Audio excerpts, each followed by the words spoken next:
Hello to another video on Scrap Mechanic tutorials. I am going to show you the basics of bearings. These little guys. So what they do is they let things spin when something is connected to them. So something simple about bearings is they can be connected by engines or by controllers, but they cannot be connected by buttons or switches. It just doesn't work. So, with this engine and me holding the button, the wheel spins. And that's because it's connected to the bearing that is connected to the engine, which is connected to the button. And by right-clicking on a bearing, you can change which direction it spins. So now it spins to the left. And by increasing an engine's power, it increases how fast the bearing can spin. Change it again, and it still works. So, I've already explained that wheels cannot be connected to switches or buttons. And it's not just for wheels. Bearings can make anything connected to them spin. But just so you know, they have to not be blocked. Oh, okay, well that's just scrap mechanic physics there. Wait. Will that work? Come on. Okay, yeah. Rotating things sometimes don't have the exact hitboxes that they probably should. So if I grab an actual block and put it, like, say I put it there. Once it rams into it, it just can't move. See? It just stops. But if I flip the direction, it can continue spinning until it hits it again. So you need to make sure whatever is spinning on the bearing actually does have enough room to spin. And now to the controllers. I have this set to turn 360 degrees green in the green direction, which you can flip which way that is on the bearing. See, when I flip it, it starts moving in the other direction. And if you set it to loop, it will just keep doing that. You can change the speed, which we'll attach that to show you how fast that's moving. That's pretty fast. But you can just change it to whatever you want. And if you change it off of loop, wait, I guess I have broken it.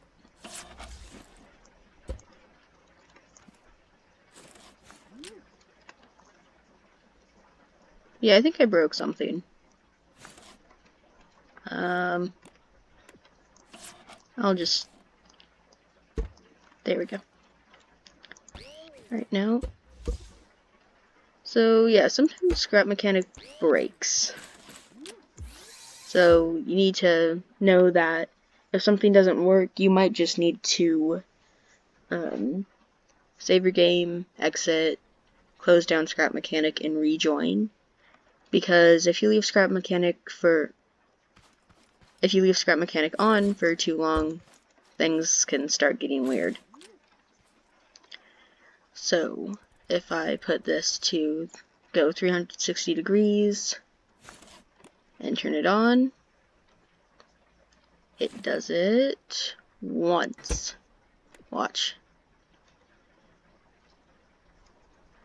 And turning off makes it go in reverse. And you can do this however you want. If you don't want it to go 360 degrees, or you want it to go reverse, you can.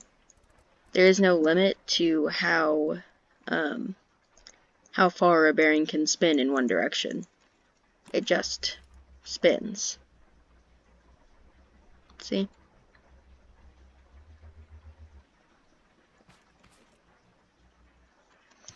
And the farther a bearing needs to spin, the faster it will move whatever it's on.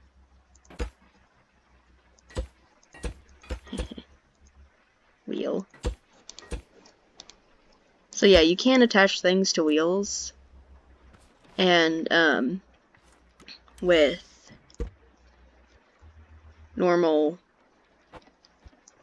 well, not normal, but with things attached to an engine, too much weight might make it not work, but it could just keep working. With Scrap Mechanic, a lot is just trial and error and seeing what happens. So, just going back over, you can't connect switches and buttons to bearings. You can connect engines and controllers to bearings, which you can connect buttons and switches to. Engines, as long as they're receiving an input, they'll just make the bearing spin. And with controllers, they'll do whatever they're programmed to do to the bearing. When they're on, turn them off, or stop giving them an input, and they do everything in reverse until it's back to normal. So, if you have watched my basic car tutorial, you probably noticed that I used bearings for the wheels, and that's the main use of bearings. Just wheels, of course. And wheels don't spin if they're not connected to a bearing. They cannot spin on their own. Just know that. And with bearings, you can make all sorts of crazy and transforming machines. So, see you next time I make a tutorial. Bye!